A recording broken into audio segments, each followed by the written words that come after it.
తెలుసుకోవాలని కోరుతున్నాను. పోయిన వారం మనం ఐడిల్నెస్, స్లాత్ఫుల్నెస్ దాని గురించి కొన్ని విషయాలు చూసాం. ఆధ్యాత్మికంగా ఆ దురలవాటు మనలో ఎవరము కలిగి ఉండకూడదు అని మనం జ్ఞాపకం చేసుకున్నాం. భయంకరమైన లేదా ప్రమాదకరమైన పాపాలు కొన్ని మనం విన్నాం కదా, వాటిల్లో సోమరితనాన్ని గురించి మనం ఆలోచన చేశాం. సోమరితనం అంటే ఏంటో, అది సులువుగా చిక్కులు పెట్టే పాపాల్లో అది ఒక పాపం అని కూడా మనం విన్నాం. మాత్రమే కాదు, అది సులువుగా చిక్కులు పెట్టే పాపం మాత్రమే కాదు, భయంకరంగా మిగతా పాపాలకు కూడా కారణమయ్యే పాపం అని కూడా మనం విన్నాం. ఈ సోమరితనం దానికి మూలమైన పదాలు ట్రిస్టీసియా అనే పదం, తర్వాత ఎసిడియా అన్న పదాలు మూల భాషలో వాడబడ్డాయని, దానికి మూలం ఈ సోమరితనం ఆత్మ సంబంధమైందని, అలాగే భౌతిక సంబంధమైనదని, మానసిక సంబంధమైనదని, భావోద్రేకాల సంబంధమైనదని, ఈ సంగతులు 4 కోణాల్లో ఉంటుందన్న సంగతి మనం జ్ఞాపకం చేసుకున్నాం. సంగతులు చాలా ప్రయోజనకరంగా ఉన్నాయని మన సంఘానికి చెందిన యవన బిడ్డలు, తల్లిదండ్రులు కూడా తెలియచేశారు. అందుకే ఆ టాపిక్ కంటిన్యూ చేద్దామని నేను కోరుతున్నాను.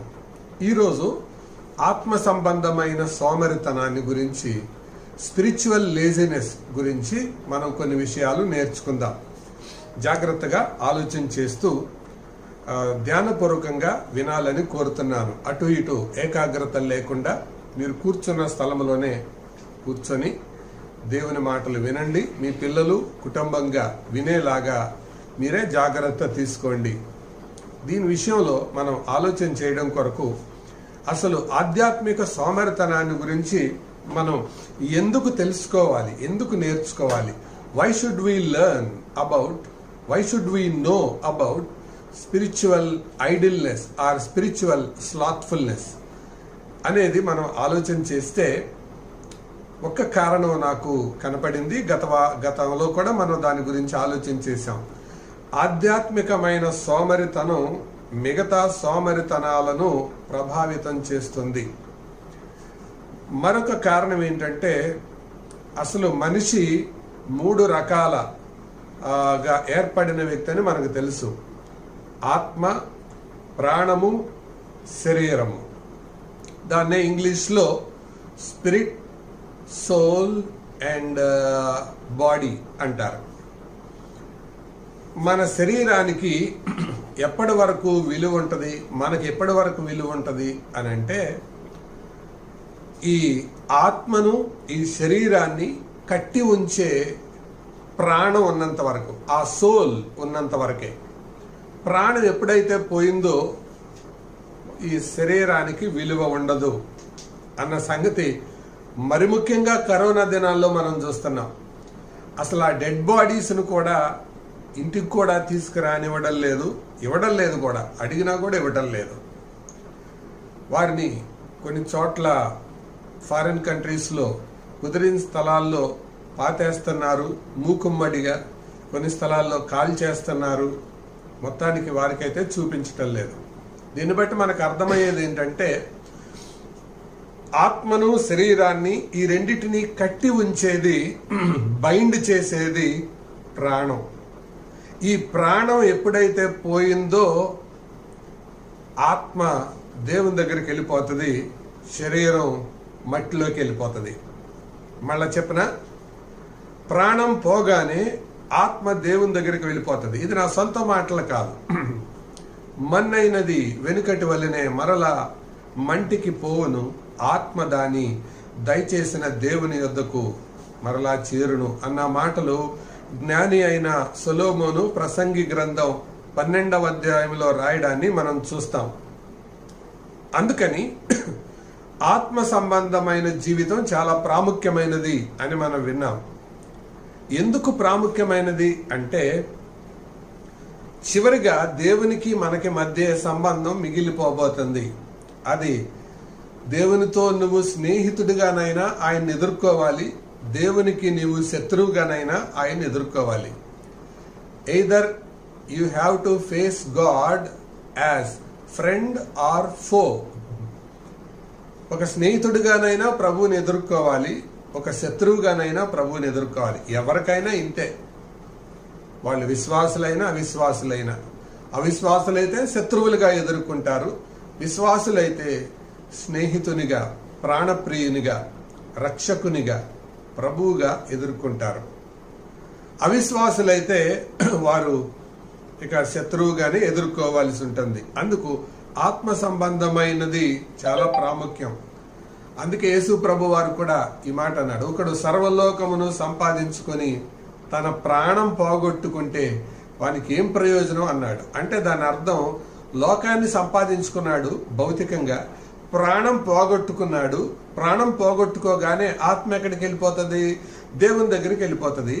అనగా దేవుడు ఆ ఆత్మను పాతాళంలోనికి పంపిస్తాడు. తర్వాత తీర్పు జరుగుతుంది. ఈ సంగతులు దేవుని వాక్యంలో స్పష్టంగా రాయబడ్డాయి.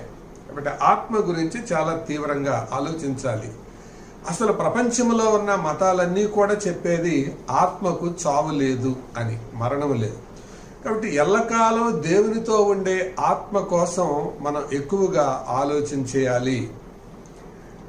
అందుకనే మా దినములు లెక్కించుట మాకు నేర్పుము అన్న ప్రార్థన ప్రపంచములోనే జ్ఞానవంతుడైన మోషే ఆయన చేశాడు. మాకు జ్ఞాన హృదయం దయచేయుము అని కీర్తనల గ్రంథం 90వ కీర్తనలో ఆయన పలకటం మనం చూస్తాం. కాబట్టి జ్ఞాన హృదయం ఉన్నప్పుడే ఆత్మ గురించిన ఆలోచన ఉంటుంది. ఆత్మ గురించి ఎవరైతే ఆలోచించరో వారు అజ్ఞానులు అని అర్థం. లూకా సువార్త 12వ అధ్యాయంలో ఒక ధనవంతుడు మనకు కనబడతాడు కదా. అతను చేసిన పొరపాటు ఏంటి అంటే, చాలా సంవత్సరాలకు సరిపడినంతగా సంపాదించుకున్నాడు, కానీ అసలు ఆత్మ గురించి మర్చిపోయాడు. అందుకే ప్రాణంతో మాట్లాడుకునే ఆ వ్యక్తిని పరలోకము నుండి వచ్చిన స్వరము ఇలాగ గద్దించింది, వెరివాడ, ఈ రాత్రి నీ ప్రాణమును అడుగుచున్నారు, నీకు కలిగినది ఎవరి వగును అన్న మాట దేవుడు పరలోకం నుంచి ప్రశ్నను సంధించాడు. ఆ తర్వాత ఏం జరిగిందో మనకు తెలియదు. ఒకవేళ చచ్చిపోయాడో, గుండె ఆగిపోయిందో, లేకపోతే హాస్పిటల్లో పడ్డాడో, గిలగిల కొట్టుకున్నాడో, బైబిల్లో మిగతా వివరాలు రాయబడలేదు. కానీ ఎందుకు రాయబడలేదంటే అది అతని దగ్గర ఆగిపోయేది కాదు, దానికి జవాబు ప్రతి మనిషి చెప్పుకోవాలి. అందుకే క్రైస్తవ జీవితం అంటే అర్థం ఏంటంటే, ఈరోజు ప్రభు నన్ను పిలిచిన, ఈరోజు ప్రభు రాకడ వచ్చిన, ధైర్యంగా నేను ఆయనతో ఉండగలను, ఆయనను ఎదుర్కోగలను అని చెప్పగలిగేదే క్రైస్తవ జీవితం. అలాగూ చెప్పలేకపోతే ఆధ్యాత్మికంగా మనం సరిగా లేవు అని అర్థం. ఆధ్యాత్మికంగా సరిగా లేని ఏ వ్యక్తి కూడా ప్రభువుని ధైర్యంగా ఎదుర్కోలేడు. అందుకే ఆధ్యాత్మిక జీవితాన్ని గురించి మనం ఆలోచన చేయాలి. అది ఎల్లకాలం ఉండేది.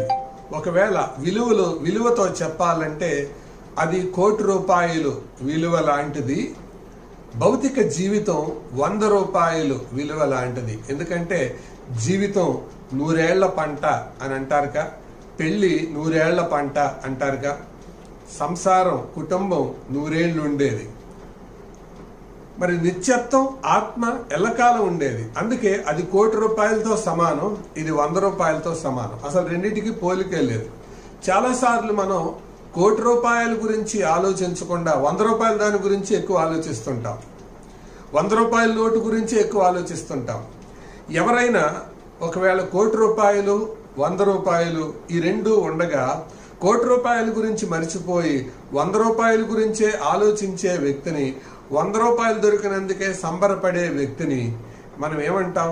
వెర్రివాడు, పిచ్చివాడు అంటాం కదా. బైబిల్ కూడా అలాగే అంటుంది. అందుకే పౌలు పునరుద్ధానాన్ని గురించిన అధ్యాయంలో, కొరింథీయులకు రాసిన మొదటి పత్రిక 15వ అధ్యాయంలో మాట్లాడుతూ ఇలాగన్నాడు, మనము ఈ లోకము మట్టుకే మనము బ్రతికిన ఎడల లోకం అందరికంటే దౌర్భాగ్యులమవుతాం అని. అంటే ఒక విశ్వాసికి, ఒక క్రైస్తవునికి తదనంతరం జీవితం చాలా ప్రాముఖ్యం. దాని గురించి ఆలోచించాలి. అందుకే ఆధ్యాత్మికమైన జీవితాన్ని గురించి మనం ఎరిగి ఉండాలి. దాంట్లో ప్రతి వ్యక్తి తెలుసో తెలియకో చేసేది పాపం, ఆధ్యాత్మికంగా సోమరిగా ఉండడం. అందుకే దాని గురించి ఎరిగి ఉండాలి. రెండవ మాట, అసలు ఆధ్యాత్మిక సోమరితనం అంటే అర్థం ఏంటి? మొదటి మాట, ఆధ్యాత్మిక సోమరితనాన్ని గురించి మనం ఎందుకు తెలుసుకోవాలి? Why should we know? అది మొదటి ప్రశ్న. రెండవది, అసలు ఆధ్యాత్మిక సోమరితనం అంటే అర్థమేంటి? What is the meaning of spiritual slothfulness? ఆధ్యాత్మిక సోమరితనం అంటే అర్థం ఏంటంటే దేవుని వాక్యం పట్ల, దేవుని సన్నిధి పట్ల, దేవుని సంఘం పట్ల, దేవుని పని పట్ల బాధ్యత లేకుండా బ్రతకటం. మళ్ళా చెప్తాను, దేవుని వాక్యం పట్ల, దేవుని సన్నిధి పట్ల, దేవుని పని పట్ల, దేవుని సంఘం పట్ల బాధ్యత లేకుండా జీవించడం. అనగా దేవుని సంబంధమైన విషయాలలో ఇర్రెస్పాన్సిబుల్గా, ఇండిసిప్లిన్గా బ్రతకటం. అదే ఆధ్యాత్మిక సోమరితనం.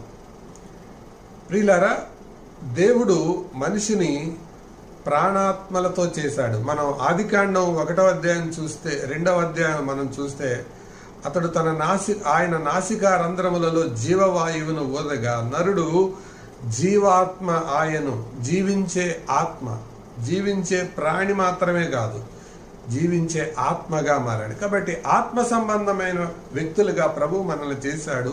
ఈ ఆత్మకు చావు లేదు, అన్ని మతాలు ఒప్పుకున్నట్లుగానే. అందుకే ఆత్మ సంబంధంగా దేవునితో ఆత్మ సరైన సంబంధాన్ని కలిగి ఉండాలి.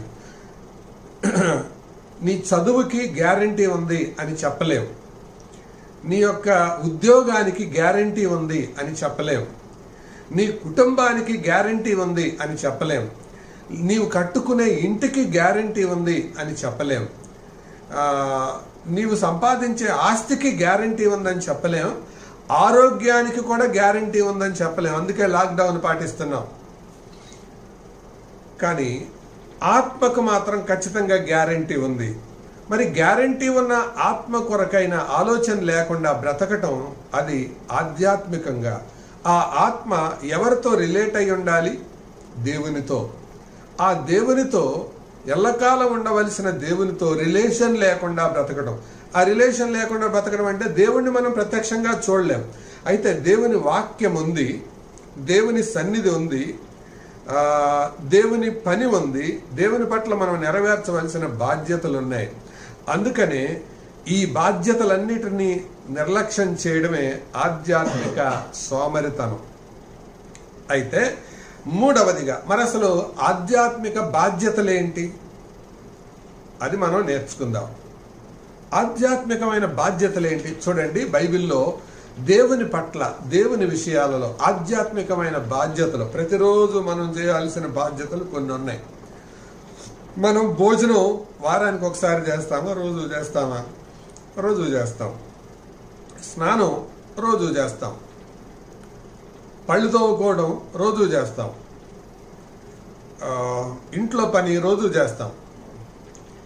ఊపిరి రోజు పీల్చుకుంటాం, అసలు ప్రతి క్షణం పీల్చుకుంటాం. దేవుని విషయమైన మన బాధ్యతలు ఏంటి?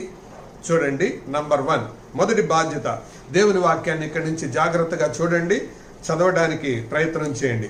మొదటి బాధ్యత, దినవృత్తాంతముల మొదటి గ్రంథం 23వ అధ్యాయం. మొదటి దినవృత్తాంతముల గ్రంథం 23వ అధ్యాయం 30వ వచనం. అనుదినము ఉదయ సాయంకాలములయందు యెహోవాను గూర్చిన స్తుతి పాటలు పాడుటకును. ఉదయ సాయంకాలములయందు అనుదినము. అనుదినం అంటే ప్రతిదినం. ఇంగ్లీష్ లో ఎవ్రీడే అంటారు, డైలీ అంటారు. అందుకనే కీర్తనలు 113లో ఆ మాట రాయబడి ఉంటది. ఆయన నామము సూర్యోదయం మొదలుకొని సూర్యాస్తమయం వరకు స్తుతినందదగినది. ఆధ్యాత్మికంగా ప్రతి మనిషిపై ఉన్న బాధ్యత ఏంటో తెలుసా? Number 1, praising, daily responsibility. అందుకే ప్రార్థన నేర్పేటప్పుడు ప్రభు ఈ మాట నేర్పాడు, పరలోకమందున్న మా తండ్రి నీ నామము పరిశుద్ధపరచబడునుగాక, హ్యాలోడ్ బీ దై నేమ్. అది స్తుతికి సంబంధించిన మాట. ప్రైజ్, అది కూడా ఆయనకు తగినంత మహిమ చెల్లించాలి. నీకు తోచినంత కాదు, ఆయనకు తగినంత. ఈ మాట చెబుతుండగా, ఆలోచిస్తుండగా నాకు భయం కలుగుతుంది. మనకు తోచినంత చెప్పి మనం మౌనం అయిపోతాం. కానీ బైబిల్ చెప్పేది ఆయనకు తగిన మహిమ, ఆయనకు తగిన స్తుతి గురించి మాట్లాడుతుంది. కానీ ప్రతి వ్యక్తి పైన ఉన్న బాధ్యత, ఫస్ట్ రెస్పాన్సిబిలిటీ ఏంటది? అనుదినం duty towards God, spiritual angle, దేవుని పట్ల ఆధ్యాత్మిక కోణములో నంబర్ 1 ప్రైజింగ్, అనుదినం, డైలీ రెస్పాన్సిబిలిటీ అది. రెండవ మాట చూద్దాం, చూడండి.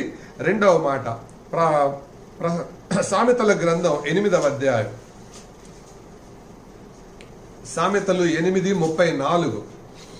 సామెతల గ్రంథం 8వ అధ్యాయం 34వ వచనం. అనుదినము నా గడప యొద్ద కనిపెట్టుకొని, అనుదినము నా గడప యొద్ద కనిపెట్టుకొని, నా ద్వారబంధముల యొద్ద కాచుకొని నా ఉపదేశము వినువారు ధన్యులు. వెయిటింగ్ అంటారు దీన్ని. మొదటిది ప్రైజింగ్, దేవునిని స్తుతించాలి.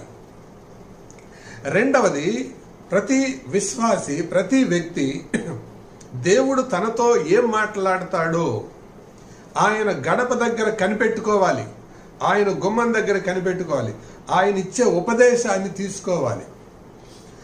అంటే దీని అర్థం, దేవుడు నీతో మాట్లాడకుండా నువ్వు మరొక మనిషితో మాట్లాడకూడదు.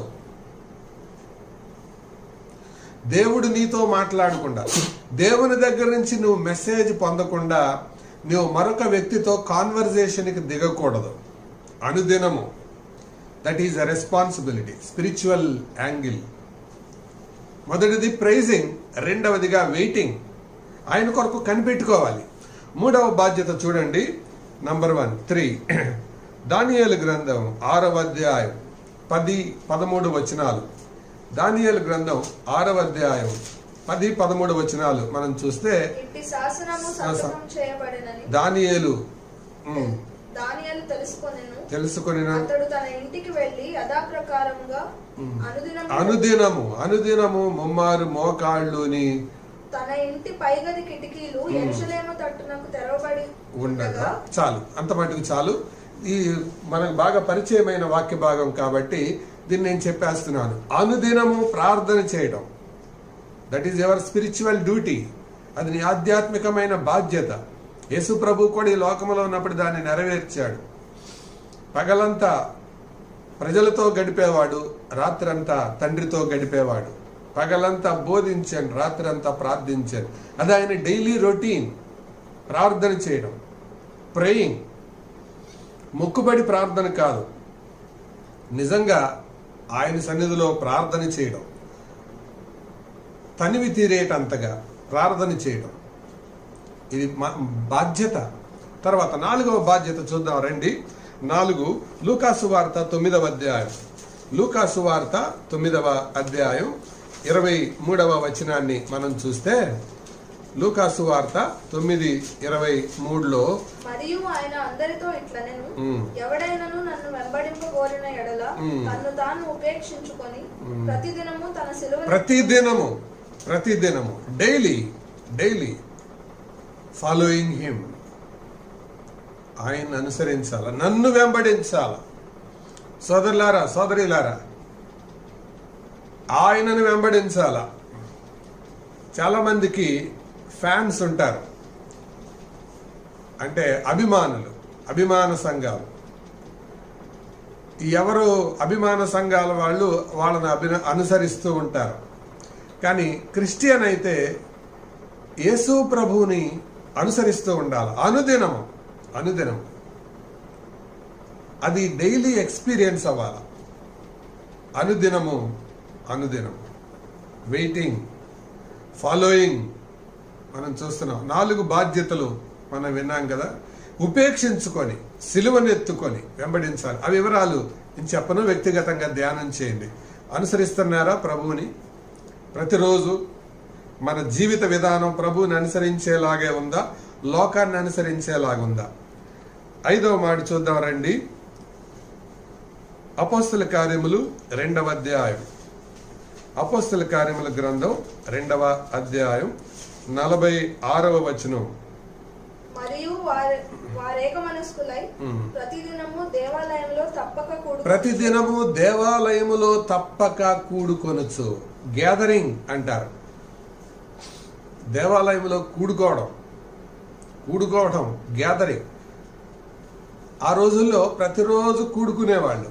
కానీ ఇప్పుడు కూడికలు మనకి స్త్రీల కూడికలు 2 రోజులు అయ్యాయి. బైబిల్ స్టడీ ఒకరోజు, ప్రార్థనా కూడిక ఒకరోజు. వీటిల్లో హాజరయ్యే వాళ్ళు ఎక్కువ, గైర్ హాజరయ్యే వాళ్ళు ఎక్కువ. మీకే విజ్ఞత కొదిలేస్తున్నాను. రెండవది, అసలు మీరు హాజరయ్యే వాళ్ళల్లో ఉన్నారా, గైర్ హాజరయ్యే వాళ్ళల్లో ఉన్నారా? నేను మీ యొక్క సమస్యలు, సాకుల గురించి నేను చెప్పడం లేదు. ఎందుకంటే దేవుని దగ్గర మీ సమస్య నిలవదు, మీ సాకు కూడా నిలవదు. No doubt about it. అందుకని గ్యాదరింగ్ అనేది, సమాజముగా కూడుట అనేది నిర్లక్ష్యం చేయకూడదు అని హెబ్రీ గ్రంథకర్త కూడా కొత్త నిబంధనలో రాశాడుగా. ఆ దినము సమీపించుట మీరు చూచుకొలది, సమాజముగా కూడుట మానక మరి ఎక్కువగా అలాగు చేయొచ్చు అన్న పదాలు కనపడ్డాయిగా. కూడికలు ఎక్కువ చేసుకోవాలి. గ్యాదరింగ్ రెస్పాన్సిబిలిటీ, బాధ్యత, ఆత్మీయ బాధ్యత. అది సహవాసములో ఒకరినొకరు ప్రోత్సహించుకోవటం ఉంటుంది, ప్రేమ ఉంటుంది, పలకరింపులు ఉంటాయి, ప్రోత్సాహం ఉంటుంది, దిద్దుబాటు ఉంటుంది, హెచ్చరిక ఉంటుంది. ఈ బాధ్యత, ఇవి స్పిరిచువల్ రెస్పాన్సిబిలిటీ. ఇప్పటి వరకు మనం 5 చూసాం. 6వది చూద్దాం, చూడండి. అదే అపోస్తల కార్యములు 17:17. సులభమైన రెఫరెన్స్. 17:17. కాబట్టి సమాజ మందిరములలో యూదులతోనూ భక్తిపరులైన వారితోనూ ప్రతిదినము సంత వీధిలోనూ తను కలుసుకొని వారితోనూ తర్కించుచూ వచ్చాను. ప్రతిదినము తర్కించుచూ వచ్చాను. ప్రతిదినము తర్కించుచు. 17:17 తర్కించుచూ వచ్చాను. అంతేకాదు బెరయా సంఘస్థులు కూడా దేవుని వాక్యం విన్నప్పుడు ప్రతిదినం ఆ సంగతులు అలాగున్నాయో లేదో. నేను చెప్పదలిచిన మరొక మాట ఏంటంటే, సర్చింగ్ ద స్క్రిప్చర్స్, లేఖనాలను తర్కించటం, పరిశోధించటం. సోదరులారా, సోదరీలారా, మనం సమాజంగా కూడుకున్నప్పుడు లేఖనాల విషయమైన తర్కం జరగాలి. అంతేకాదు పరిశోధించాలి, దేవుని వాక్యాన్ని పరిశోధించాలి. అసలు చదవటానికే తీరట్లేదు, పరిశోధించేది ఎక్కడ? అసలు ఉట్టికి ఎగరలేనమ్మా స్వర్గానికి ఎగిరింది అన్నట్లు అసలు చదివే లేకపోతే పరిశోధించేది ఎప్పుడు? లేఖనములను పరిశోధించాల. ఎజ్రా తన గ్రంథములు ఇలా రాశాడు కదా, యెహోవా ధర్మశాస్త్రమును మీరు పరిశోధించి చదువుడి. దేవుని వాక్యాన్ని పరిశోధన చేయాలి. ఎందుకు ఇలా ఉంది, ఇందులో నేను నేర్చుకోవాల్సింది ఏంటి? ఇది స్పిరిచువల్ రెస్పాన్సిబిలిటీ. అర్థమవుతుంది కదా? 6 విషయాలు మనం చూసాం. 7వ సంగతి మనం చూద్దాం. ఎస్తేరు గ్రంథం 2వ అధ్యాయం 11వ వచనం. ఎస్తేరు గ్రంథం 2వ అధ్యాయం 11వ వచనం. ఎస్తేరు 2:11 మనం చూస్తే అక్కడ మొర్దెకై ఎస్తేరు విషయమై తీసుకున్న బాధ్యత కనపడుతుంది. ఎస్తేరు ఎలాగుండెనో మరియు ఆమెకేమీ సంభవించెనో అదియు తెలుసుకొనుటకై అంతఃపురం యొక్క ఆవరణం ఎదుట ప్రతిదినము మొర్దెకై తిరుగులాడుచుండెను. ఇది నేను చెప్పదలిచిన మాట ఏంటంటే, కేర్ టేకింగ్, జాగ్రత్త తీసుకోవడం. రక్షించబడిన తరువాత మనము మన సహోదరుల గురించి, మన సహోదరీల గురించి ఆరా తీసే వాళ్ళమై ఉండాలి, తెలుసుకునే వాళ్ళమై ఉండాలి. నా మట్టుకు నాకు చాలు, నా అంతట నేనుంటే చాలు, ఐడిల్నెస్ కాదు. దేవుని మిగతా విషయాలు ఐడియల్గా ఉండొచ్చు కానీ ఐడిల్గా ఉండకూడదు. మాదిరిగా ఉండొచ్చు కానీ ఒంటరిగా ఉండకూడదు. మనము ప్రజలతో మాట్లాడుతుండాలి, కలుసుకుంటూ ఉండాలి, వారి గురించి బాధ్యత తీసుకుంటూ ఉండాలి. ఆదికాండం 4వ అధ్యాయంలో దేవుడు కయ్యనికి ప్రశ్న వేశాడు కదా, నీ తమ్ముడైన హేబేలు ఎక్కడా? సంఘములో ఉన్న నీవు, అబ్బాయి మాకు ఎవరి సంగతి పట్టదండి, మా అంతటి మేము వస్తాము, వందనాలు చెప్తాము, అయిపోగానే వెళ్తాము. ఆధ్యాత్మికంగా అది సరైన బాధ్యత కాదది. బాధ్యత కలిగిన వ్యక్తివైతే మరొకరి గురించి జాగ్రత్త తీసుకోవాలి. అందుకే క్రొత్త నిబంధన మీరు జాగ్రత్తగా పరిశీలన చేస్తే ఒకరికొకరు, ఒకరి పట్ల ఒకరు, ఒకరినొకరు అన్న పదాలు దాదాపు 35 పర్యాయాలు కనపడ్డాయి. 35 times. వన్ అనదర్, ఒకరు మరొకరి పట్ల తీసుకోవాల్సిన బాధ్యత, కేర్ టేకింగ్. వారు ఆత్మీయంగా ఎలా ఉన్నారు, ఆరోగ్యపరంగా ఎలా ఉన్నారు, వారి కుటుంబంలో పరిస్థితులు ఎలా ఉన్నాయి, దీని గురించిన బాధ్యత మనం తెలుసుకోవాలి. మొర్దెకై అదే చేశాడు. ఎస్తేరుని పంపించి ఇక దేవుడే చూసుకుంటాడులే అని వదిలిపెట్టలేదు, కానీ ప్రతిరోజు అక్కడే తిరుగుతున్నాడు, కనిపెడుతున్నాడు. అర్థమైంది కదా? అది 7వది కేర్ టేకింగ్. 8వ బాధ్యత మనం చూస్తే 8వది కీర్తనల గ్రంథం 96వ కీర్తన 2వ వచనం. యెహోవా మీద పాడుడి, ఆయన నామమును స్తుతించుడి, అనుదినము ఆయన రక్షణ సువార్తను ప్రకటించుడి. ప్రొక్లైమింగ్ అంటారు.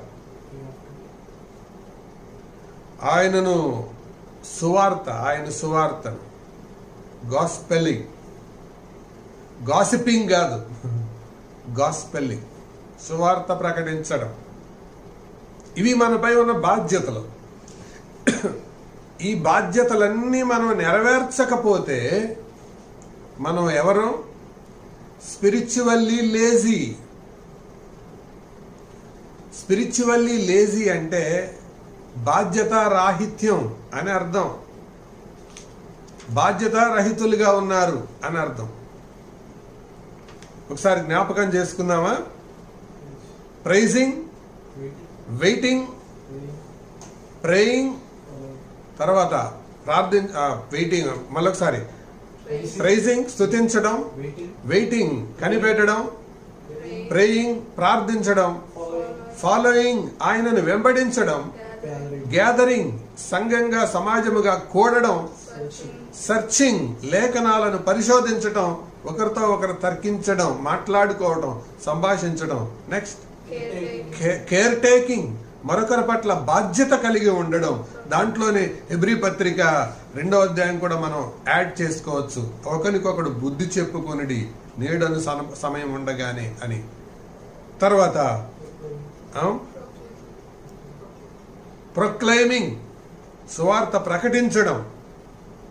ఈ బాధ్యతలన్నీ మనపై మోపబడి ఉన్నాయి. ఇప్పుడు ఈ బాధ్యతలు ఏమీ లేకుండా బ్రతకడం ఏంటది? ఆధ్యాత్మికమైన సోమరితనం. అంటే ₹1,00,00,000 బ్రతుకు కోసం మనం సిద్ధపడకుండా కేవలం ₹100 దానికోసమే ప్రయాసపడుతున్నాం అని అర్థం. అక్కడ దాకా ఎందుకు? మీ ముందు ఈ రెండు పెట్టామనుకోండి, ₹1,00,00,000 ఒక పక్క, ₹100 నోటు ఒక పక్క. బాబు ఏది కావాలో కోరుకో అని అంటే ఏం కోరుకుంటారు? చాలా మంది ₹1,00,00,000 కోరుకుంటారు. కొద్దిగా తెలివి కలిగిన వాళ్ళు 2 కావాలండి అని కోరుకుంటారు. కానీ ₹1,00,00,000 నాకు అక్కర్లేదండి, ₹100 చాలండి అని ఎవరు అనరు. అలా అన్నాడంటే ఆ వ్యక్తి పరిపక్వత లేని వ్యక్తి, లేకపోతే వివేకం లేని వ్యక్తి అని మనం అర్థం చేసుకోవచ్చు. రెండిటిని సమతుల్యంతో మనం సాగించుకోవాలి. ₹100 గురించి జాగ్రత్త తీసుకోవాలి, ₹1,00,00,000 గురించి జాగ్రత్త తీసుకోవాలి. ₹1,00,00,000 జీవితం కోసం అసలు మనం పట్టింపే లేకుండా బ్రతికితే ఆధ్యాత్మికంగా మనం సోమరులం అని అర్థం. దీన్నే స్పిరిచువల్ లేజీనెస్ అంటారు. ఈ స్పిరిచువల్ లేజీనెస్ ఎవరిలో కనపడినయో వాళ్ళందరి జీవితాలు మీరు ఒక్కసారి ఆలోచన చేసుకోండి. బైబిల్లో ఎవరెవరు ఇలాంటి స్పిరిచువల్ లేజీ పీపుల్ ఉన్నారు? ఇప్పటి వరకు 3 విషయాలు మనం చూసాం. మొదటిది, ఆధ్యాత్మిక సోమరితనాన్ని గురించి ఎందుకు ఆలోచించాలి. ఎందుకు నేర్చుకోవాలి? రెండవది, అసలు ఆధ్యాత్మిక సోమరితనం అంటే అర్థం ఏంటి? మూడవది, అసలు ఈ సోమరితనానికి మనల్ని నడిపించే బాధ్యతలు ఏంటి? ఎందుకు మనం సోమరులు అవుతున్నాం? ఆ బాధ్యతలు నెరవేర్చక. కాబట్టి ఆధ్యాత్మికంగా అసలు మనపై ఉన్న బాధ్యతలు ఏంటి? నాలుగవదిగా, ఈ ఆధ్యాత్మిక సోమరితనం యొక్క లక్షణాలు ఏంటి చూద్దాం రండి. ఆధ్యాత్మిక సోమరితనం యొక్క లక్షణాలు దేవుని వాక్యములో మనం గమనించిన తర్వాత ఇలాగ క్రోడీకరించుకోవచ్చు. వాళ్ళల్లో కనపడేది ఇర్రెస్పాన్సిబిలిటీ, బాధ్యతారాహిత్యం. బాధ్యత ఉండదు, దేవుని విషయాల్లో బాధ్యత ఉండదు, తర్వాత వాక్యం విషయంలో బాధ్యత ఉండదు, సంఘం విషయంలో కూడా బాధ్యత ఉండదు. తర్వాత రెండవదిగా ఇండిసిప్లిన్, ఆధ్యాత్మికమైన క్రమశిక్షణ ఉండదు. ఇండిసిప్లిన్. మూడవదిగా అన్టైమింగ్, లేకపోతే అన్టైమ్లీ అంటారు, అనగా సమయ పాలన ఉండదు. వాళ్ళకంటూ టైం టేబుల్ ఏ ఉండదు. ఈ టైంలో నేను ఇది చెయ్యాలి, ఈ సమయాన్ని దీన్ని కేటాయించాలి, సమయ పాలన వాళ్ళకు ఉండదు. తర్వాత మరొకటి మనం చూస్తే ఇండిఫరెన్స్ వాళ్ళల్లో కనబడుతుంది, అనగా ఆ విచక్షణ లేకపోతే ఒక విచిత్రమైన స్వభావం, పట్టి పట్టనట్లు ఉండే తత్వం వారిలో కనబడుతుంది. తర్వాత డిజొబీడియన్స్, అవిధేయత వారిలో కనబడుతుంది. ఆ తర్వాత ల్యాక్ ఆఫ్ గోల్, గురిలేనితనం కనబడుతుంది. ఇవి ఆధ్యాత్మిక సోమరుల యొక్క లక్షణాలు. అందుకే మనం ఒక పాటలో కూడా పాడతాం కదా, గురిలేని పోరాటములో గడుపుచుంటివేమో కాలం, విశ్వాసి నీలో నీవే విమర్శ చేసుకొనుము, విశ్వాస పూరిత హృదయం ఉండెనేమో లేదో నీకు. కాబట్టి ఆధ్యాత్మిక సోమరితనం చాలా భయంకరమైంది ప్రియులారా. అందుకే దైవజనులు పాట రాసినప్పుడు ఆ పాటలో క్షమాపణ నిన్ను వేడుచున్నాను అన్న పాటలో ఆయన రాసిన శరణం ఒకటి మరి మీకు గుర్తుండే ఉండాలి. అదేంటంటే, ఆత్మీయ సోమరితనము నుండి పొందితి నిన్నో ఆత్మ నష్టములను, ఆత్మాదేవ సమకూర్చుము అని. ఆత్మీయ సోమరితనము నుండి ఆత్మ నష్టములను ఎన్నో పొందాను, ఆత్మదేవ నన్ను సమకూర్చు అని. ఈ బాధ్యతలన్నీ మనం నెరవేర్చకపోతే ఆత్మీయంగా సోమరులుగా ఉంటున్నాం. అంటే ₹1,00,00,000 జీవితం కోసం ఆలోచన లేకుండా బ్రతికే బుద్ధిహీనులుగా, అజ్ఞానులుగా మనం మిగిలిపోతాం అన్నమాట. అందుకే దాని గురించి ఆలోచించేయండి ప్రియులారా. ఆధ్యాత్మిక సోమరితనం మిగతా వాటికి మార్గం పరుస్తుంది. ఇక వీళ్ళు ఇలాగ ఆధ్యాత్మికంగా సోమరితనంలో బ్రతికే వాళ్ళు భయం వేసేదాకా వాక్యం చదవరు.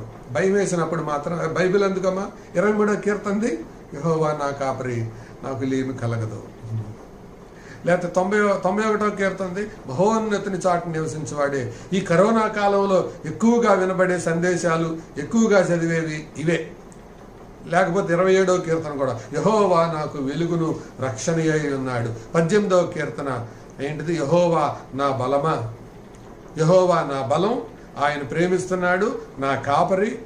భయం వేసేదాకా వాక్యం చదవరు. తర్వాత శోధన వచ్చేదాకా ప్రార్థన చేయరు. సోమరి వాళ్ళని ఇలా గుర్తుపట్టవచ్చు మనం. శోధన వచ్చేదాకా ప్రార్థన చేయరు. అందుకే ప్రభు ఏం చెప్పాడు, మీరు శోధనలో ప్రవేశింపకుండానట్లు మెలకువగా ఉండి ప్రార్థన చేయండి. నిజంగా చెప్పండి, మనుషులు శోధన రాకముందు ఎక్కువ ప్రార్థన చేస్తారా, శోధన వచ్చాక ఎక్కువ ప్రార్థన చేస్తారా? మీకు మీరే జవాబు చెప్పుకోండి. శోధన వచ్చాకే చేస్తారు ఎక్కువ మంది. అయితే మీరెందులో ఉన్నారు, దానికి కూడా మీరే జవాబు చెప్పుకోండి. శోధన వచ్చాక ప్రార్థన చేసే వాళ్ళల్లోన, శోధన రాకముందు మెలకువగా ఉండి ప్రార్థన చేసే వాళ్ళల్లోన. తర్వాత అవసరం వచ్చే వరకు సహవాసం చేయరు. ఆ తర్వాత అప్పుల్లో కూరుకుపోయేదాకా దేవుడికి ఇవ్వరు. ఇవన్నీ ఆధ్యాత్మిక సోమరితనంలో కనపడే లక్షణాలు. అందుకు అలా ఉండొద్దు. 5వ విషయాన్ని మనం చూద్దాం. ఈ ఆధ్యాత్మిక సోమరితనానికి కారణాలు ఏంటి? What are the reasons for spiritual idleness? ఒకటి, అజ్ఞానంలో బ్రతకటం. 2, అవిధేయతలో బ్రతకటం. 3, అనైతికతలో బ్రతకటం. అజ్ఞానంలో బ్రతికే వాళ్ళు అంటే అసలు ఆ విషయాలే పట్టించుకోరు, తెలుసుకోవాలని కూడా ఉండదు. దాన్ని అజ్ఞానం అంటారు. 2వది, అవిధేయతలో బ్రతకడం. తెలిసినా కూడా దాన్ని పాటించరు, కేర్ నాట్గా, లెక్కలేనట్లుగా, ఇండిఫరెంట్ యాటిట్యూడ్తో ఉంటారు. అవిధేయతతో బ్రతకడం. 3వది, అనైతికతలో మునిగిపోవటం. అనగా ఎప్పుడు దురాలోచనలు, దుష్ట ఆలోచనలు, పాప సంబంధమైన ఆలోచనలు, వీటిల్లో జీవించటం. ఈ 3 ఆధ్యాత్మిక సోమరితనాన్ని కలగజేస్తాయి. జ్ఞాపకం ఉంటుందా? 1 అజ్ఞానం, 2 అవిధేయత, 3 అనైతికత. ఇవే ఆధ్యాత్మిక సోమరితనానికి నడిపించే కారణాలు.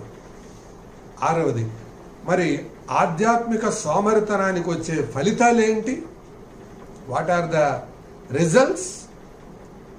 ఆధ్యాత్మిక సోమరితనం ద్వారా వచ్చే ఫలితాలు ఏంటి? ప్రియులారా, జాగ్రత్తగా బైబిల్లో మనం గమనిస్తే మనకి కొంతమంది కనబడతారు. 1 సమూయేలు గ్రంథములో 2వ అధ్యాయంలో ఏలీ కనబడతాడు. 3వ అధ్యాయంలో కూడా. తర్వాత 2వ సమూయేలు గ్రంథం 12వ అధ్యాయంలో దావీదు కనబడతాడు. 13వ అధ్యాయంలో దావీదు కుమారుడు కనబడతాడు. విచిత్రమైన సంగతి ఆధ్యాత్మిక సోమరితనం. అంతేకాదు, మనం దేవుని వాక్యంలో బాగా చూస్తే, పరిశీలన చేస్తే, లూకాసు వార్త 12వ అధ్యాయంలో ధనవంతులు కూడా కనపడతారు. వీళ్ళు ఆధ్యాత్మికంగా సోమరులు. వాళ్ళకు వచ్చిన ఫలితాలు ఏంటో ఆలోచన చేద్దాం. ప్రతిదాన్ని మనం స్టడీ చేయడానికి కుదరదు, మీరు వ్యక్తిగతంగా ధ్యానం చేసుకోవచ్చు. ఏలీ జీవితంలో ఆధ్యాత్మిక సోమరితనాన్ని బట్టి వచ్చిన ఫలితాలు ఏంటి? దావీదు జీవితంలో ఆధ్యాత్మిక సోమరితనాన్ని బట్టి వచ్చిన ఫలితాలు ఏంటి? ధనవంతుడి జీవితంలో ఆధ్యాత్మిక సోమరితనాన్ని బట్టి వచ్చిన ఫలితాలు ఏంటో మీరు వ్యక్తిగతంగా ధ్యానం చేసుకోండి. వాటన్నిటిని క్రోడీకరిస్తే వచ్చే రిజల్ట్స్ ఏంటంటే, 1 వాళ్ళు పాపములో పడతారు. 2 దేవుని నామం అవమానపరచబడుతుంది. 3 వ్యక్తిగతంగా మనశ్శాంతి ఉండదు. 4 కుటుంబం సమస్యల్లోనికి వెళ్ళిపోతుంది.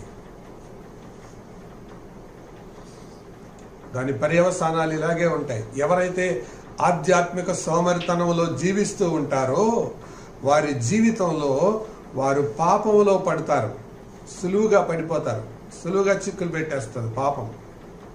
ఇందాక విన్నాంగా, ఈ అనైతికత పాపానికి పడిపోతుంది, లేదా అవిధేయత అన్న పాపానికి పడిపోతుంది. ఏలీ కుమారులు అనైతికత అన్న పాపంలోనికి వాళ్ళు దిగిపోయారు. దావీదు కూడా ఒక సందర్భంలో అలాగే దిగిపోయాడు. ప్రియులారా, దాని ద్వారా వచ్చిన ఫలితాలు ఏంటి చెప్పండి? పాపంలో పడ్డారు. తర్వాత దేవుని నామం అవమానం పాలైంది. ఆ తర్వాత వారికి అంతటికి వారికి మనశ్శాంతి లేదు, గలిబిలి, గందరగోళం. 4 వారి కుటుంబాలు సమస్యల్లోనికి వెళ్ళిపోయాయి.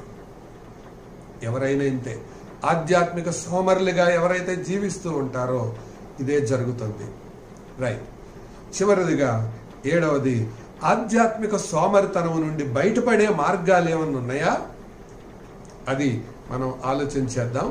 అదే దేవుని వాక్యంలో కొన్ని విషయాలు మీకు జ్ఞాపకం చేస్తాను. నంబర్ 1, ఒక 5 సంగతులు సులువుగా గుర్తుండటం కొరకు చెప్తాను. లర్న్.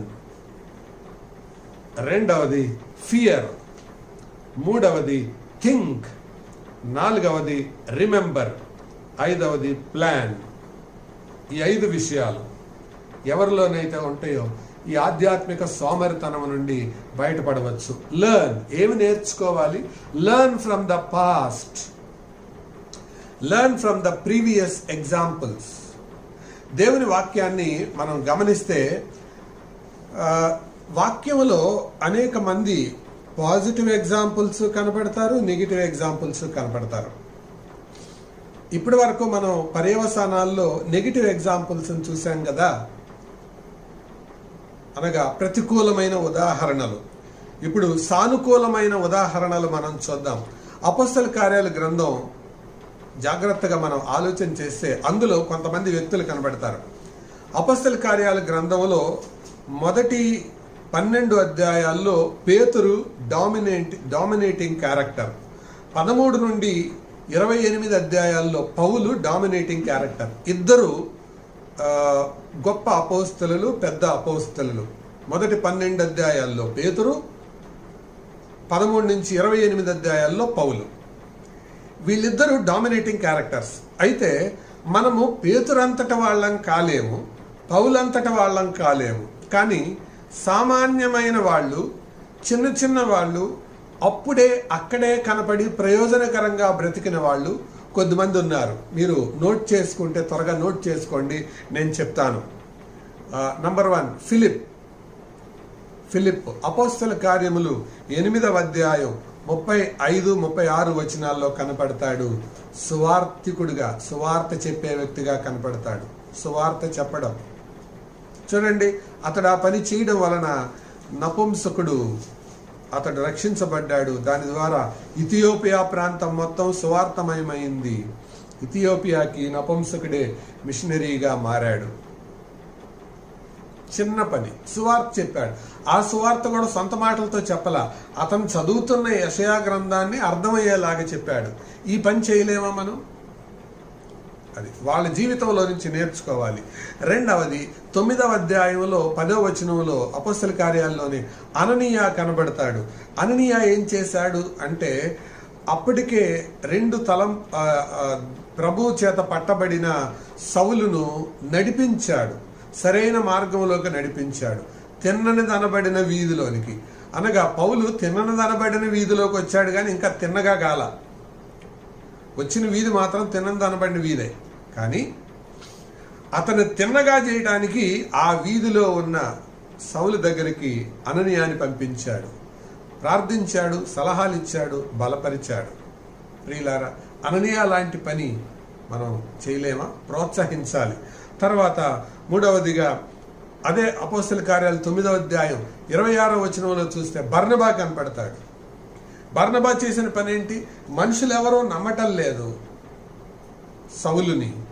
అప్పుడు తను సౌలు తరపున వకాల్దా పుచ్చుకొని ఈయనే రికమెండేషన్ చేసి, సిఫారసు చేసి మిగతా వాళ్ళకి పరిచయం చేశాడు.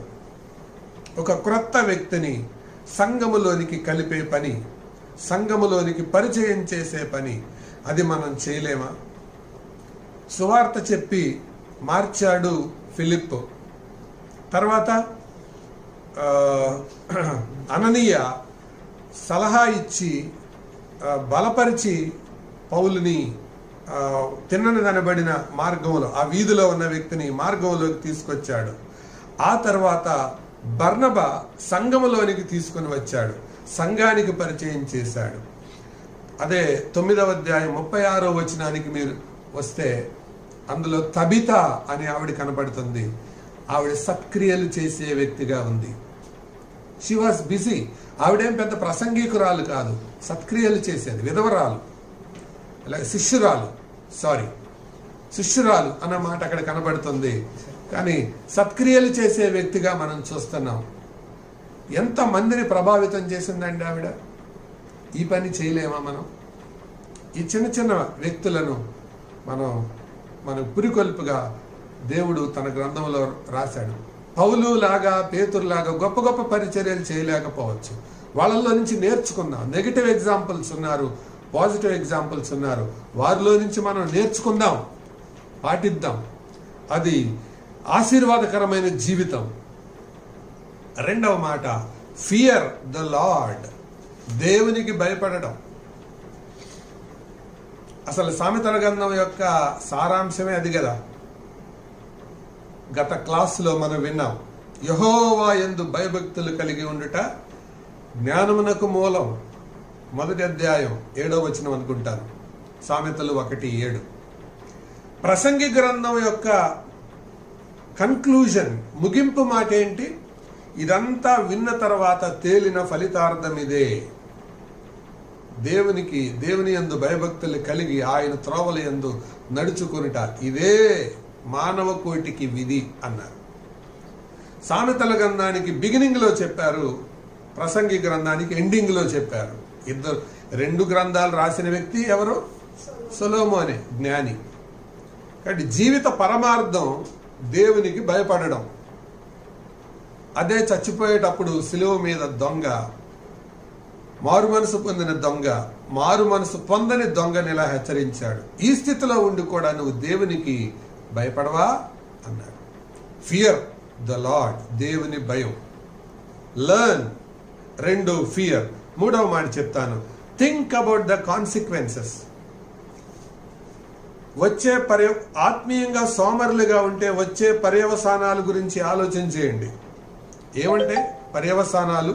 రండి, పేతురు 2వ పత్రిక 1వ అధ్యాయం. పేతురు 2వ పత్రిక 1వ అధ్యాయం 8వ వచనాన్ని చూద్దాం. రండి, 1:8. విస్తరించిన ఎడల అవి మన ప్రభువైన యేసుక్రీస్తును గూర్చిన అనుభవ జ్ఞాన విషయములో మిమ్మను సోమరులైనను నిష్ఫలులైనను కాకుండా చేయను. సోమరులు కాకుండా చేస్తాయి, నిష్ఫలులు కాకుండా చేస్తాయి. ఏవి అక్కడ చెప్పాడు పైన. 5వ వచనం నుండి చూస్తే, పూర్ణ జాగ్రత్త గలవారై విశ్వాసమందు సద్గుణమును, సద్గుణమునందు జ్ఞానమును, జ్ఞానమందు ఆశా నిగ్రహమును, ఆశా నిగ్రహమునందు సహనమును, సహనమునందు భక్తిని, భక్తి యందు సహోదర ప్రేమను, సహోదర ప్రేమయందు దయను అమర్చుకొనిడి. ఇవి కలిగి ఉంటే మీరు సోమరులు కాలేరు. సోమరులైతే నిష్ఫలులుగా మారిపోతారు. You will become fruitless. కాబట్టి థింక్ ఆఫ్ ద కాన్సిక్వెన్సెస్, పర్యవసానాల గురించి ఆలోచన చేయండి. 4వదిగా, రిమెంబర్ ద జడ్జిమెంట్ డే. తీర్పు రోజు ఉన్నది అన్న సంగతి జ్ఞాపకం ఉంచుకోండి. క్రొత్త నిబంధనలో 25వ అధ్యాయం మత్తయి సువార్తలో మనం చూసాం కదా, సోమరివైన చెడ్డదాసుడా, ప్రభు తీర్పు తీర్చాడు అతనికి. పాత నిబంధనలో ప్రసంగి గ్రంథం 11వ అధ్యాయంలో చూస్తే, యవనస్తుడా, ఓ యవనుడా, నీకు ఇష్టం వచ్చినట్టు చేయి, కంటికి నచ్చింది చేయి, హృదయానికి నీకు నచ్చిందంతా చేయి, కానీ గుర్తుపెట్టుకో, ఒకరోజు ఏముంది? తీర్పు ఉంది, జడ్జిమెంట్. కాబట్టి యవన బిడ్డలారా జాగ్రత్త. ఇవన్నీ ఎందుకు అంకుల్ మాకు చెప్తారు? ఇవన్నీ మేము ఎక్కడ చేస్తాం అంకుల్ అంటే, ఇది మీరు తెలుసుకున్నా తెలుసుకోకపోయినా తీర్పు ముందు నిలిచేదైతే ఖాయం. సహోదరులారా, సహోదరీలారా, పురుషులైనా స్త్రీలైనా, మీరు ఉద్యోగస్తులైనా, వ్యాపారస్తులైనా, కూలి పని వారైనా, చదువుకున్న వాళ్ళనే, చదువు లేని వారైనా, ఎవరైనా సరే, judgement is there. The day of judgement is there. తీర్పు రోజు ఉన్నది. So remember the judgement day. తీర్పును జ్ఞాపకం పెట్టుకొని బ్రతకడం నేర్చుకుందాం. తర్వాత ఇందులో చివరి మాట, ప్లాన్ యువర్ టైం టేబుల్. నీకంటూ ఒక టైం టేబుల్ ఉండాలి. ఈ టైం టేబుల్ కనుక లేకపోతే యు ఆర్ లేజీ. ఎవరికైతే టైం టేబుల్ లేదో వాళ్ళందరూ లేజీ పర్సన్సే. మాకు కుదిరినప్పుడు చేస్తామండి అని అంటే, నేను ఒక మాట అడగనా? కుదిరినప్పుడు వెళ్ళే స్కూళ్ళు ఉన్నాయా? ఉంటే చెప్పండి, మనం అలాంటి వాళ్ళు జాయిన్ చేద్దాం. కుదిరినప్పుడు వెళ్ళే కాలేజీలు ఉన్నాయా? వీలైనప్పుడు రాసే ఎగ్జామ్స్ ఉన్నాయా? ఒక ఎగ్జామ్ ఉంటే దానికి టైం టేబుల్ ఉంటుంది, ఒక స్కూల్ ఉంటే దానికి టైం టేబుల్ ఉంటుంది, ఒక వర్క్ ఉంటే దానికి టైం టేబుల్ ఉంటుంది. టీచర్కి టైం టేబుల్ ఉంటుంది, స్టూడెంట్కి టైం టేబుల్ ఉంటుంది, ఎంప్లాయీకి టైం టేబుల్ ఉంటుంది. విచిత్రం ఏంటంటే టైం టేబుల్ లేనిది విశ్వాసులకే. అంటే చూడండి, 100 రూపాయల నోటు కోసం ఎంత జాగ్రత్తగా బతుకుతున్నారో, 1 కోటి రూపాయల కోసం ఆలోచన లేకుండా బ్రతుకుతున్నారు. 100 రూపాయల కోసం ఎంత జాగ్రత్త, ఈ టైంకి లేవాలి, ఈ టైంకి చదువుకోవాలి, ఈ టైంకి ఎగ్జామ్ రాయాలి, అబ్బో ఎంత జాగ్రత్త 100 రూపాయల నోటు కోసం. మరి 1 కోటి రూపాయల కోసం అసలు టైం టేబులే లేదు. కాబట్టి 100 రూపాయలకి 1 కోటి రూపాయలకి రెండిటికి తగ్గ టైం టేబుల్ వేయాలి. అందుకే ఈరోజు అందరికీ ఒక హోంవర్క్ ఇస్తున్నాను. ఉండేదో హోమ్లో, ఆ హోమ్లో ఉండి వర్క్ చేయండి. చేసి పర్సనల్గా నా వాట్సాప్ నంబర్కి ఇది పెట్టండి. ఏంటంటే అది నేను 7 విషయాలుగా మానవ జీవితాన్ని విభజించాను, లేకపోతే మనం అనుసరించవలసిన అంశాలు. జాగ్రత్తగా రాసుకోండి. అది నంబర్ 1, వాక్య ధ్యానానికి ఎంతసేపు. 2వది ప్రార్థనకి ఎంతసేపు. 3వది కుటుంబం లేదా సంఘం సహవాసానికి ఎంతసేపు. తర్వాత ఇంటి పనికి, ఇంట్లో పనులకి ఎంతసేపు. తర్వాత నీ చదువు కోసం ఎంతసేపు, లేదా నీ ఉద్యోగం కొరకు ఎంతసేపు.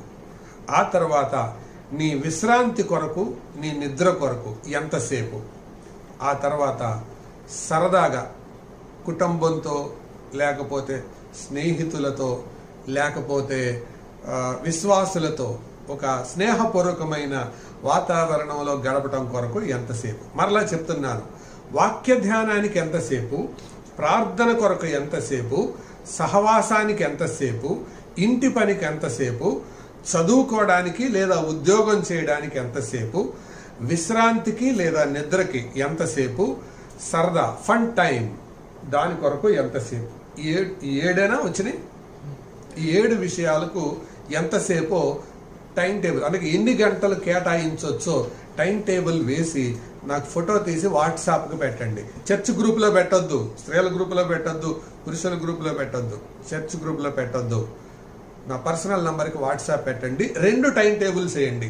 2 టైం టేబుల్స్ అంటే హాలిడే అప్పుడు, లాక్డౌన్ అప్పుడు ఏ టైం టేబుల్ ఫాలో అవ్వాలి, అప్పుడు ఎన్ని గంటలు కేటాయించాలి, తర్వాత మిగతా అప్పుడు వర్కింగ్ డేస్ అప్పుడు, లేకపోతే రెగ్యులర్ డేస్ అప్పుడు ఏ టైం టేబుల్ ఫాలో అవ్వాలి. 2 రకాల టైం టేబుల్స్ వేసి పెట్టండి. దీంట్లో నేను విశ్రాంతి, నిద్ర కొరకు 7 లేక 8 గంటలు అది ముందుగానే కేటాయించుకుందాం, అయిపోతుంది. అంటే ఆ మిగతా 16 లేదా 17 గంటలకి టైం టేబుల్ వేసి పెట్టండి. ఒక ఐడియల్ టైం టేబుల్. ఇది మనం ఆలోచన చేసి సంఘం అందరూ పాటిద్దాం, అందరికీ నేర్పిద్దాం. మనం ఆధ్యాత్మిక జీవితంలో ఎవరు సిల్లీగా ఉండకూడదు, సీరియస్గా ఉండాలి. దాని కొరకే దేన్ని మనం నిర్లక్ష్యం చేయకూడదు. అందుకేగా గాయుకు పత్రిక రాస్తూ దైవజనుడైన యోహాను ఇలాగన్నాడు, ప్రియుడా, నీ ఆత్మలో వర్ధిల్లుచున్న ప్రకారం నువ్వు అన్ని విషయాల్లో వర్ధిల్లాలి అని నేను కోరుకుంటున్నాను అన్నాడు. కాబట్టి ఆత్మలో వర్ధిల్లాలి, అన్ని విషయాల్లో వర్ధిల్లాలి. కాబట్టి ఆత్మలో చురుగ్గా ఉండి మిగతా విషయాల్లో వర్ధిల్లుట లేకుండా ఉండకూడదు. అందుకే దీన్ని సమతుల్యంగా ఎన్ని గంటలు వేయొచ్చో మీరు డివైడ్ చేసి ఒక విశ్వాసిగా టైం టేబుల్ వేసి పెట్టండి. వాక్య ధ్యానం, ప్రార్థన, సహవాసం, ఇంటి పని, ఇంట్లో పనులు, తర్వాత చదువు, విశ్రాంతి లేదా నిద్ర. చదువు అంటే ఒకటి చదువే కాదు, చదువు లేక ఉద్యోగం. స్టూడెంట్ లైఫ్ అయితే చదువు, కూలి వాళ్ళు అయితే పని, ఉద్యోగస్తులు అయితే ఉద్యోగం. దానికి ఎంత టైము, తర్వాత ఫన్ టైం, సరదా కొరకు ఎంత టైము. ఈ టైం టేబుల్ వేయండి. మనం ఎవరైతే బెస్ట్ టైం టేబుల్ రాస్తారో చూద్దాం. ఏదో అత్యంత ఆత్మీయులుగా కనబరుచుకోవడానికి లేదు, ఈ రెండింటిని బ్యాలెన్స్ చేసుకుంటూ వేయండి. ఆలోచన చేయాలా మనం. ఎందుకు ఆలోచన చేయాలంటే కేవలం భూ సంబంధమైన విషయాల కొరకే సీరియస్గా ఉండి టైం టేబుల్ వేస్తూ ఉంటే మనం ఆత్మ సంబంధమైన విషయాల కోసం కేర్లెస్గా బతకటం అది విచిత్రం కదూ. అందుకే ఈ టైం టేబుల్ మనం కలిగి ఉందాం. ఈ సంగతి జ్ఞాపకం ఉంచుకొని ప్రభు మీతో మాట్లాడితే ఈ విషయాలు ప్రభు దగ్గర ఒప్పుకోండి. ప్రభువా, నిజమే, నేను ఆత్మ సంబంధమైన సోమరిగానే జీవిస్తున్నాను. ఈ రాత్రి నీ దగ్గరికి చేరి వస్తున్నాను, నన్ను అంగీకరించు. నేను సోమరిగా ఉండడానికి ఈ రోజు నుంచి ఉండకుండా ఉండడానికి తీర్మానం చేసుకుంటున్నాను, సోమరిగా ఉండడానికి నేను ఇష్టపడటం లేదు అనే ఒక ప్రార్థన మనస్ఫూర్తిగా చేయండి. ఒకవేళ ఇప్పటికే సోమరిగా ఉంటే ప్రభు దగ్గర ఒప్పుకోండి. గుర్తుపెట్టుకో, సోమరితనం యొక్క పర్యవసానాలు మనం విన్నాం కదా, జ్ఞాపకం చేసుకున్నాం. ఇవి గనక మనలో ఉంటే తప్పకుండా మనం పాపంలో పడిపోతాం. ఆ తర్వాత దేవుని నామానికి అవమానం తెస్తాం, వ్యక్తిగతంగా నెమ్మది కోల్పోతాం, కుటుంబం మీదకి నష్టాలు తీసుకొని వస్తాం. ప్రభు పాదాలు పట్టుకుందాం, ఆత్మీయ సోమరితనాన్ని నుంచి విడిపించమని ప్రభుని అడుగుదాం. తల వంచండి, ప్రార్థన చేద్దాం.